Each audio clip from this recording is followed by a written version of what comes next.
Monday morning. 9 a.m. sharp. They said it was just a short meeting. But every short meeting that starts with an email from HR ends the same way. The conference room was too bright, the kind of light that makes people look nervous even when they aren't. I could hear the faint hum of the air conditioner, steady, cold, constant. The CFO, Richard, was already sitting at the head of the table. His suit was perfect. His smile wasn't. He started with the usual lines. Due to recent market shifts, the company needs to restructure. We value every contribution. You know the speech. The one that sounds like empathy, but smells like paperwork. Then came the list. Projected on the screen, names in a neat column. Third from the top, Ethan Cole. A pause. Long enough for everyone in the room to pretend they didn't just see it. I didn't say anything. I just looked at the logo in the corner of the slide, the same logo I helped design for our annual report last year. That's the thing about corporations, they'll print your name on 100 pages, right before they erase it from the payroll. Richard continued, tone calm, almost rehearsed. This isn't personal. It's purely budget cuts. We appreciate your service, Ethan. Budget cuts. That phrase should be trademarked. It's used every time someone powerful wants to stay clean. I felt every pair of eyes on me, pity from some, relief from others. One woman mouthed, "I'm sorry." I gave her a small nod. Not because I forgave them, but because I understood, in a place like this, survival comes before sympathy. Effective immediately, Richard added, flipping his papers, you'll receive 2 weeks of severance and, of course, continued health coverage through the month. 2 weeks. 10 years of work traded for 10 business days of insurance. I remember picking up my pen, the same one I used to sign off our last financial audit. I placed it neatly on the table. When I stood, the chair made that soft scrape sound against the floor, the kind that feels louder than thunder in a silent room. Tell me, have you ever heard silence so sharp it cuts? I walked out. Not angry. Not sad. Just blank. Like someone had wiped my emotions with a spreadsheet. My desk was already half-packed. HR always knows before you do. There was a cardboard box waiting, the universal symbol of, you don't belong here anymore. I started filling it, a photo of the team from last year's retreat, a coffee mug with a chip on the handle, my calculator, my lucky pen drive. That's when I noticed it. A small black USB drive in the bottom drawer, covered in dust. I hadn't seen it in years. I plugged it into my laptop out of habit. Old audit files. Financial statements. Reports that never got finalized. And then, something strange. The Q3 numbers didn't match the final report we'd released. There were extra expense lines, training budgets, overseas vendor fees, amounts that shouldn't exist. They'd been shifted. Reassigned. Hidden. The kind of changes only someone from finance would notice. The kind of changes I wasn't supposed to see. My heart didn't race, it slowed. Because when you've been in finance long enough, you know what those numbers mean. Someone was siphoning money. And they'd just fired the one person who could prove it. Coincidence, or convenience? The fluorescent light above my desk flickered. I stared at the monitor, at the neat rows of figures that suddenly felt like confessions. $2.4 million, gone, absorbed into some consulting expense under a fake department name. The name of the approver, Richard M. The CFO. Of course. I closed the laptop, slid the USB into my pocket, and taped the box shut. When the security guard came to escort me out, he looked uncomfortable. Company policy, he mumbled. I smiled. Don't worry. I'm just leaving, some things behind. He didn't know what I meant. Neither did I, not yet. But as the elevator doors closed, I caught a reflection of myself in the mirrored wall. Calm face. Steady eyes. Something inside me had shifted. They thought they were cutting costs. They were cutting the wrong person. Outside, the sky was the same color as the conference room, pale, sterile, unfeeling. I stood there for a long moment, holding the box, listening to the traffic below. 10 years of loyalty, gone in 10 minutes. But numbers don't lie. And these numbers were already whispering a story I wasn't supposed to hear. If you discovered a secret that could destroy the people who destroyed you, what would you do? I didn't answer the question then. I just started walking. Because the meeting that changed everything wasn't the end. It was the beginning. When you leave a company, they always tell you to take everything that's yours. Boo. I was sitting on the floor of my apartment that night, surrounded by the contents of that cardboard box. 10Y. But there, between two binders, was that black USB drive. Small. I plugged it into my laptop again. The screen blinked, loading a series of folders. Q3_internal_audit, vendor_payments, training_expenses. Nothing unusual, until I noticed a duplicate file. Final_report_v2_real.xlsx. The word real shouldn't have been there. Inside, the numbers told a story no one was supposed to read. Training expenses that didn't exist. Vendors that had no tax ID. Invoices approved by Richard himself. And one line item that stopped me cold. $2.4 million, consultancy allocation, Silverlight management. Silverlight didn't exist. Not in our system. Not in the country. Not anywhere. Have you ever looked at something so ordinary that suddenly felt criminal? The longer I stared at the screen, the more I realized this wasn't an error, it was a pattern.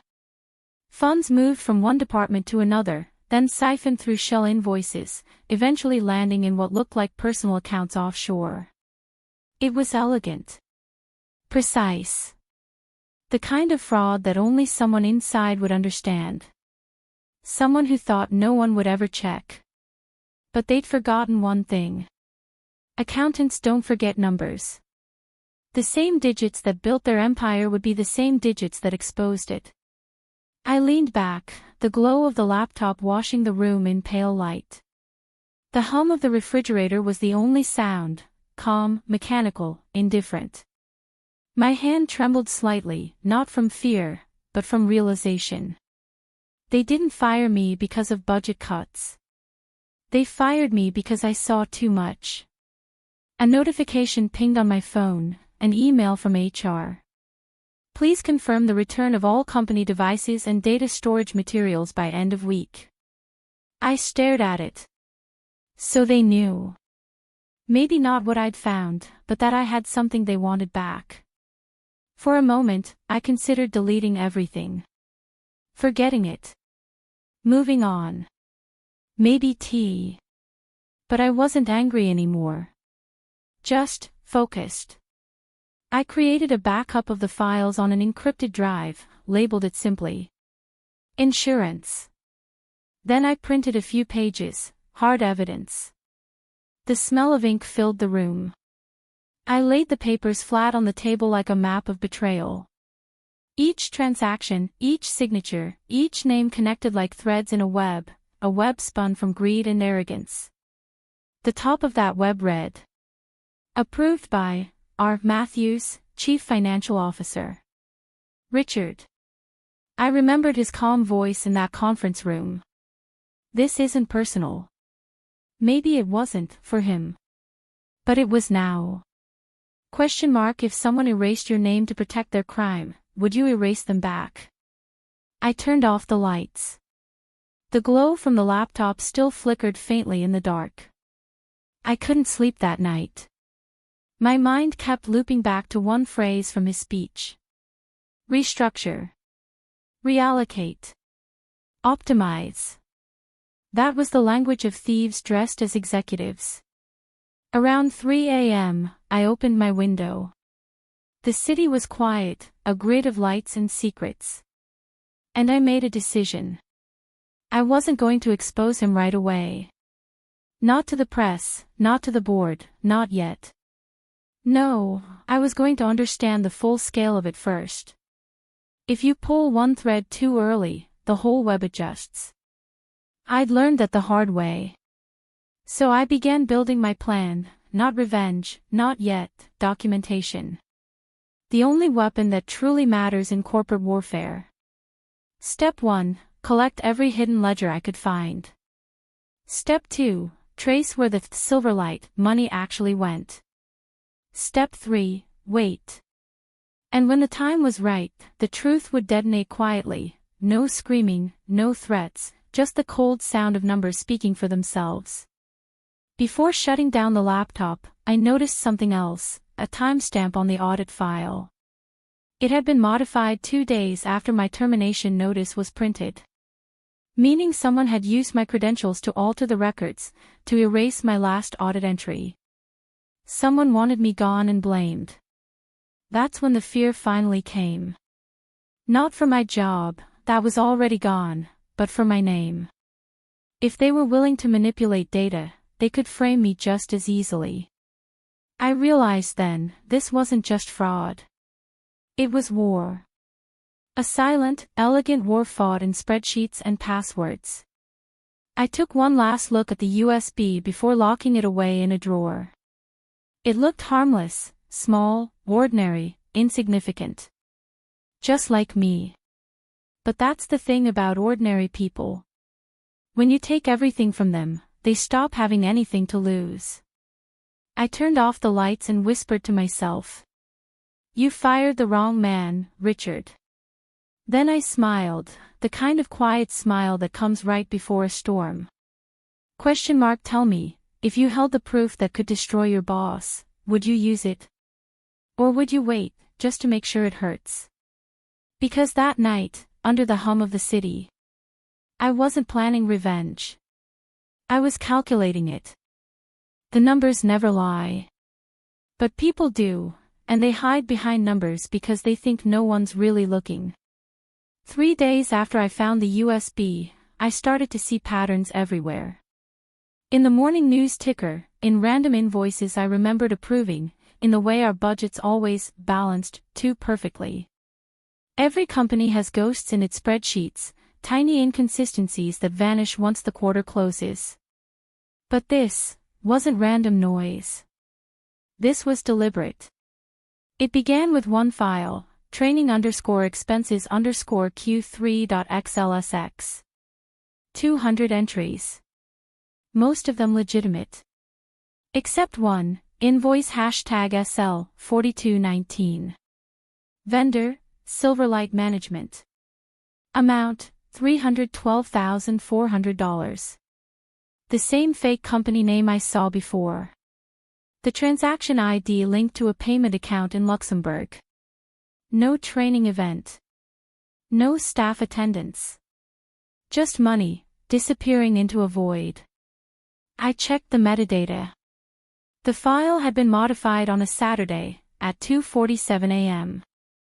No one works at that hour. Except maybe, someone trying to erase their footprints. Have you ever stared at something ordinary, and suddenly realized it's alive? I wasn't supposed to have access anymore. My credentials had been disabled the day they fired me. But in their rush to erase me, they forgot one thing.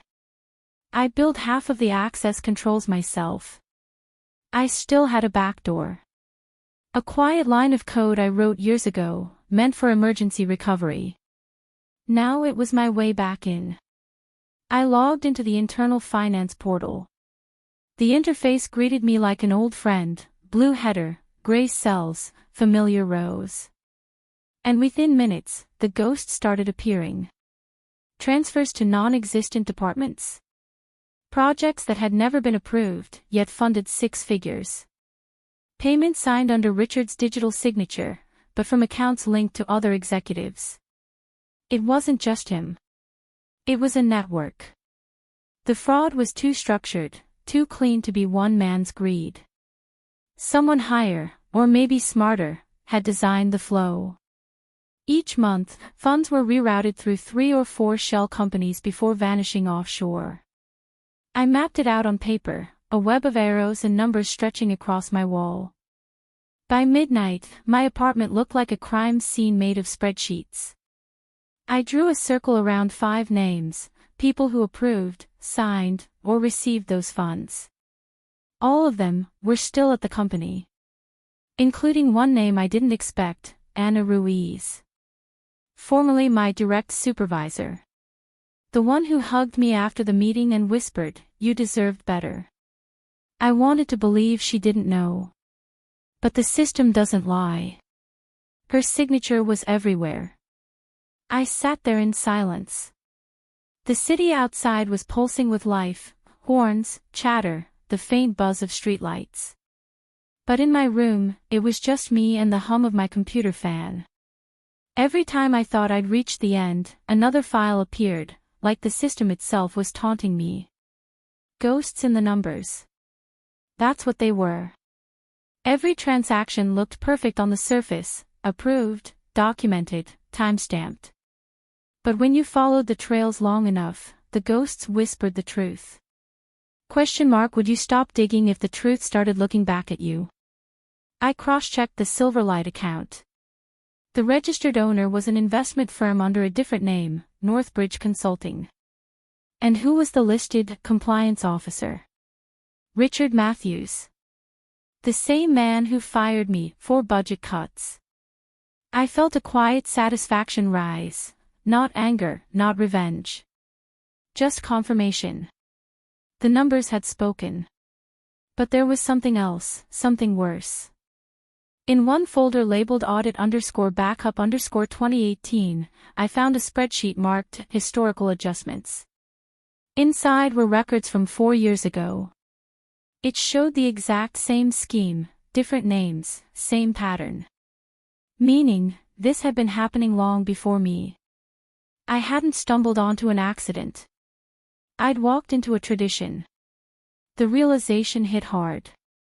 They didn't build a company. They built a machine, one designed to recycle corruption and bury the evidence under bureaucracy. And now I was part of that machine, even after leaving. Because if they discovered I was inside the system again, even remotely, I'd be finished. Legally. Professionally. Maybe even worse. Still, I couldn't stop. Each keystroke felt like opening another coffin. Every ghost had a number, a name, a date. When I finally logged out, it was past 3 a.m. My fingers were numb. But I wasn't done. I backed up everything onto a new encrypted drive and printed a single summary sheet, 10 transactions, 10 signatures, all tied to Richard. At the bottom of the page, I wrote one line. Fraud total, unconfirmed $9,327,400. $9 million. Hidden in plain sight. I sat back, staring at that number until it blurred. 9 million reasons why I was fired. 9 million reasons why I couldn't stop now. I placed the paper inside an envelope and locked it away. Then I whispered the first rule of finance, the one they taught us in orientation. Every number tells a story. If it doesn't, it's lying. And this story was far from over. The ghosts were everywhere now. In the data. In my mind. In the sound of the ticking clock that suddenly felt too loud. If you were holding proof of a crime, one that could destroy everything you'd ever worked for, would you expose it? Or would you wait, just to make sure every guilty face was watching when you did? That night, as I shut the laptop, I realized something terrifying. I wasn't chasing the truth anymore.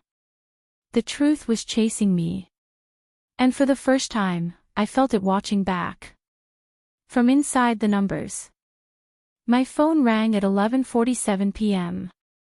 Unknown number. Normally, I don't answer calls that late, especially not now. But something in me knew it wasn't a stranger. Ethan. The voice was shaky but familiar. It took me a moment to recognize it, Tom Hensley. We used to share a cubicle wall for 5 years. He was fired 6 months before me. Same reason, budget cuts. Tom. Yeah. I don't even know why I'm calling, he said. But I heard what happened. His voice cracked halfway through. You could tell he'd been drinking, not drunk, just the kind of numb that comes from too many nights of silence. They said it was restructuring, he continued. But you know what's weird? My name wasn't even on the list at first. They added it 2 days before the meeting. 2 days before the meeting. The same timeline as the modification on my audit file. I sat up straight, pulse steady but cold. Tom, do you still have your exit files? There was a pause. Then a dry laugh. You mean the stuff I wasn't supposed to keep? Yeah. A few things. Have you ever realized that something you threw away might have been the only thing that could save you? He emailed me a compressed folder within minutes. Inside, invoices, scanned reports, and a digital copy of his final performance review. But one file caught my eye immediately, vendor_payments_q2.pdf. There it was again. Silverlight Management. Same vendor. Same payment route. Different project name. I felt the air leave my lungs. Tom, I said quietly, you were never fired for performance. He went silent. What do you mean? I explained everything, the hidden expenses, the offshore transfers, the internal approvals. Each word landed heavier than the last. By the time I finished, he was whispering, Jesus. I thought I was just unlucky. Unlucky? No. Targeted. Anyone who touched the wrong report got cut loose. The company wasn't downsizing. It was cleaning witnesses. Tom told me he'd noticed something odd before he was let go, a man from compliance asking about his audit drafts. That man wasn't from compliance. I recognized the name instantly. He worked directly under Richard. The pieces began to fit, too perfectly. Do you remember the exact moment when coincidence starts feeling like a plan? Listen, I told him, whatever you have, don't delete it. Don't talk to anyone from the company. And don't use your personal email. Ethan, what are you doing? I'm connecting the dots. Silence. Then, softly. Be careful, man. They don't fire people like us by accident. He was right. They fired us because we saw too much, or were about to. When the call ended, I just sat there, staring at my laptop.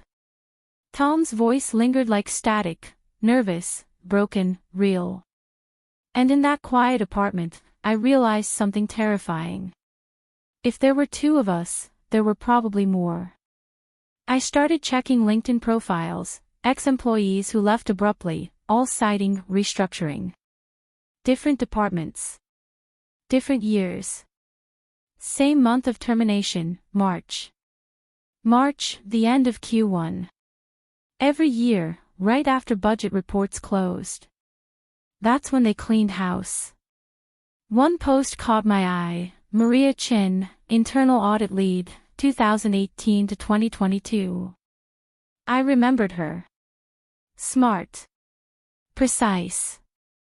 The kind of person who could catch a decimal out of place from across the room. She'd left the company with no announcement, no goodbye. I found her email buried in an old shared drive archive. I hesitated, fingers hovering over the keyboard. If I reached out, I'd expose myself. But if I didn't? I'd stay blind. So I sent one line. Maria, it's Ethan. We need to talk about Silverlight. No subject line. No signature. Then I waited. The reply came at 2:13 a.m. Just 3 words. You found it. I stared at the screen, heart pounding in that slow, deliberate rhythm that means you've crossed a line. She attached a single PDF, a scanned letter, dated a year before my termination. It was an anonymous internal complaint addressed to the board. Funds are being misappropriated through shell vendors. If you're reading this, I may already be gone. The signature at the bottom was smudged, unreadable. Maria's message below was simple. Don't contact me again. They monitor everything. I sat in the dark, every light in my apartment off. The glow from the screen was the only thing keeping the room alive. 3 people. 3 careers destroyed. All for the same ghost company. I opened my notebook and drew a line connecting our names. Maria Tom me. Then, in the center, I wrote Richard. Above his name, one question. Who protects him? Because no CFO hides $9 million without someone guarding the gate. And that's when the idea hit me, sharp and electric. Maybe it wasn't the CFO's game at all. Maybe he was just the face. And the real power was higher. What if the person you're hunting isn't the villain, but the guard dog for something worse? Outside, the city lights flickered through the blinds. My reflection stared back from the window, calm, cold, unreadable. For the first time, I wasn't afraid. Because now, I wasn't alone. I backed up all the files Tom sent, encrypted the new folder, and labeled it. The budget cut files. Then I whispered into the quiet. You fired too many of the wrong people, Richard. And as the clock struck 3 a.m., I finally understood what I was really up against. This wasn't just corporate fraud. It was an ecosystem, a web built to survive, regenerate, and consume anyone who got too close. The ghosts had faces now. And they were watching me, too. There's a moment, right after fear ends, when clarity begins. It doesn't come with adrenaline or noise, it comes with silence. The kind that fills your lungs when you realize there's no turning back. That's where I was. After the calls with Tom and Maria, I spent the next 48 hours in near total darkness, blinds drawn, phone off, laptop light casting pale reflections on the walls. The documents were spread across the floor like a mosaic of betrayal. Each paper, each signature, each false vendor. $9 million. 3 witnesses. 1 system. You don't take down a system by shouting. You do it by letting it collapse under its own weight. That's when I decided. If they buried me quietly, I would bury them publicly. Step 1, Evidence. I started by cataloging everything, every file, every timestamp, every email header. Each piece had to be preserved exactly as it was, untouched. Because the truth, once altered, becomes opinion. I made 3 encrypted backups, 1 in the cloud, 1 on a portable drive, and 1 hidden offline in a safety deposit box. I labeled each drive with a single word, insurance. And then I began cross-verifying. If Richard's network had been stealing for years, there would be external fingerprints, tax filings, consultancy records, partner payments. That meant I needed access to someone inside. I remembered an old IT technician, Brian Liu. He used to help me with audit software updates, always grumbling about how the CFO's office demanded special permissions. I sent him a message from an anonymous email address. Brian, if you still hate overtime, check the internal server logs for vendor access, March 14, 2:47 a.m. You'll find what you've been looking for. No signature. No hint of who I was. Step 2, the narrative. Numbers alone don't destroy careers, stories do. I needed to build one. A clean, undeniable chain of cause and effect that connected every false invoice to Richard's signature. I spent nights crafting what would later become the whistleblower dossier. Page 1, Timeline. Page 2, The financial pattern. Page 3, The human cost, names of every employee fired under the same budget cuts. Tom. Maria. Me. And 7 others I found through LinkedIn, all removed between audit cycles. How many lives can you erase before someone starts counting? The deeper I went, the clearer the pattern became. Every termination coincided with a large fraudulent transaction. Each one tied to Silverlight or its twin shell company, Northbridge. It wasn't budget control. It was witness control. Step 3, The drop. I couldn't just dump this online. That would make me look desperate, paranoid, or worse, guilty. No, I needed a controlled detonation. Something credible, timed, and irreversible. There was one person who could make it happen. Lena Torres, investigative journalist for the Ledger Times. We'd crossed paths 2 years ago when she interviewed me about corporate ethics. She once said, "If you ever find a story that can ruin a company, call me first." So I drafted an email, careful, deliberate, encrypted. Lena, I have evidence of systematic financial fraud involving senior executives at my former company. This isn't speculation. It's data. I need anonymity, but I'm ready to make it public if I disappear. I didn't send it. Not yet. Timing mattered more than courage. Step 4, The trap. Before I went public, I needed confirmation from inside, proof that Richard knew the walls were closing in. That's when Brian finally replied. "Whoever you are, you were right. The 2:47 a.m. log came from Richard's office, using your old credentials. He's covering something." There it was. Undeniable evidence that the CFO not only tampered with files, he tried to frame me doing it. My heart didn't race. It slowed. Like time itself was preparing for what came next. I knew I had to move carefully. One mistake, and they'd make me disappear, not physically, but digitally.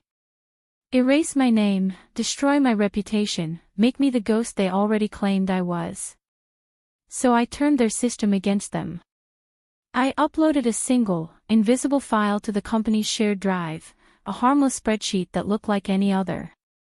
But hidden inside was a line of code, a trigger. The moment anyone tried to alter those audit files again, a duplicate would automatically forward to an external account I'd set up under the name Compliance Review Board. It was my silent insurance policy. Would you trust the truth enough to let it reveal itself? By 4 a.m., my plan was complete. Every angle covered. Every exit mapped. But plans, like numbers, can betray you. As I was shutting down my laptop, an email notification popped up. Sender, Richard M. Subject line, "Let's talk." I froze. It wasn't possible. He shouldn't have my address, not this one. The message was short. "You've been busy, Ethan. Meet me tomorrow, 9 a.m., Cornerstone Cafe. Don't bring your laptop." There was no threat. No anger. Just certainty. He knew. I sat there for a long time, staring at the words. Was this a trap? A warning? Or an offer? The clock on my wall ticked past 5 a.m. I hadn't slept in days. Outside, dawn was bleeding into the skyline, pale, fragile, deceptive. If the man who ruined your life asked to meet, would you go? I closed the laptop. Because sometimes, to end a game, you have to sit at the same table as the person who started it. That night, I packed the USB, a printed copy of the dossier, and one empty envelope. Not for evidence. For closure. Tomorrow, the hunter would meet the ghost. And this time, the numbers would speak for themselves. Cornerstone Cafe was one of those polished places executives use to pretend they're human: exposed brick, overpriced lattes, the illusion of humility. I arrived 15 minutes early. Not because I wanted to, because I needed to control the terrain. I picked a table by the window, back to the wall, full view of both entrances. Reflex. Years of reading risk reports trains you to see angles before people. At 9:02 a.m., he walked in. Richard Matthews. Same immaculate suit, same glassy confidence. Only this time, the smile didn't reach his eyes. He ordered espresso, no sugar. Then he joined me like it was a reunion, not an ambush. "Ethan," he said, voice warm but rehearsed, "you look, well." I let him talk first. Always let the guilty fill the silence. He sighed. "I owe you an apology. The way things ended, abrupt, unprofessional. I take responsibility." He stirred his coffee though he hadn't added anything. "That's how liars buy time." "I understand," I said evenly. "Corporate priorities change." His eyes flickered. He didn't expect civility. Predators prefer anger, it confirms control. Calmness unnerves them. He leaned closer. "You were a good analyst. Sharp. But sometimes people dig too deep, ask the wrong questions." I met his gaze. "Or the right ones. Have you ever looked at someone who ruined you, and realized they're afraid of you now?" He smirked. "Don't be dramatic. No one's afraid of you, Ethan." "Then why the meeting?" He sat back, tapping his thumb against the cup. "Because you've been active. Accessing old files. Contacting former staff. That's risky behavior for an ex-employee." So he was tracking me. The company still had eyes on every login, every packet. I'd expected that. What I hadn't expected was how calm he'd sound admitting it. "What do you want?" I asked. "To help you," he said smoothly. "We both know misunderstandings happen. Delete whatever you've taken, and we can arrange a reference letter, even some compensation." Bribes dressed as generosity. A softer kind of threat. I smiled. "You think this is about money?" He tilted his head, studying me. "Everything's about money." I let that hang for a moment, then reached into my jacket pocket. His hand twitched, instinct, fear. But all I placed on the table was a small voice recorder. "Relax," I said. "It's off." It wasn't. He laughed softly, but there was sweat forming at his temple. "Still paranoid, I see. Still corrupt, I see." The air between us shifted, colder now, heavier. He tried to recover. "You don't know what you're dealing with." "That's what everyone says before they fall," I replied. He leaned forward, whispering. "You think you found the whole picture? Silverlight isn't my creation. It's older, bigger than me. You take this public, you'll disappear before your story hits the first page." There it was, the confession wrapped in warning. He thought fear would pull me back. But fear only works when you still have something to lose. I looked him dead in the eye. "Then maybe I'll take you with me." For the first time, he blinked. Outside, the city moved like nothing was happening, people buying coffee, buses hissing past. Inside, two men sat in silence, both pretending to hold the knife by the handle. He broke first. "Tell me what you want." "I already told you," I said. "The truth." Richard exhaled sharply through his nose, frustrated. "Fine. You want to play hero? Go ahead." But heroes get crushed between the gears.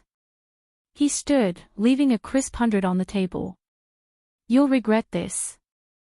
Then he walked out. No goodbye. No glance back. I watched him cross the street, phone already at his ear. Calling someone, maybe legal, maybe worse. I waited 2 full minutes before picking up the recorder and pressing stop. The little red light faded. His words were clear, perfect, damning. Silverlight isn't my creation.